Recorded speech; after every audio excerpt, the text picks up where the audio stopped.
Trust me, পই পই করে হিসাব রাখতে হবে যে আপনার দুঃসময়ে কে ছিল কে ছিল না। পই পই করে হিসাব রাখবেন, ডায়েরিতে দরকার লাগলে লিখে রাখবেন। আপনি যখন একটু ভালো হওয়া শুরু করবেন ব্যবসাপাতি করে, সবার প্রথম ধাক্কাটা খাবেন খুব কাছের মানুষজনের কাছ থেকে এবং আত্মীয় স্বজনের কাছ থেকে। তারা পছন্দ করবে না, তারা পছন্দ করবে না যে আপনি ভালো করতেছেন। আপনার কাছের লোকজন আপনাকে বলবে ও তো ব্যবসা, ও তো নষ্ট হয়ে গেছে, রাত 12টার সময় আসে, কি করে না করে, অনেক কিছু বলবে। সফলতা আসলে মাথাটা ঠান্ডা রাখবেন। আত্মীয় স্বজন কে কি বলেছে এত টেনশন নেওয়ার কিছু নেই। আপনি যদি সৎ হন, আপনার ব্যবসা যদি ঠিক থাকে, আপনি আপনার মতো করে কাজ করবেন।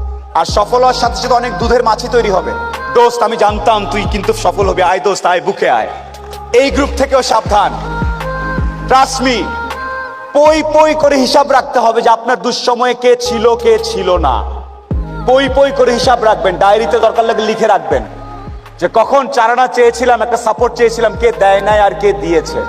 যারা দিয়েছে তাদেরকে মাথায় তুলে রাখবেন, আর যারা দেয় নাই তাদেরকেও কাছে রাখবেন। Because you must keep your enemies closer. খুব কাছে রাখতে হবে যে কে কি।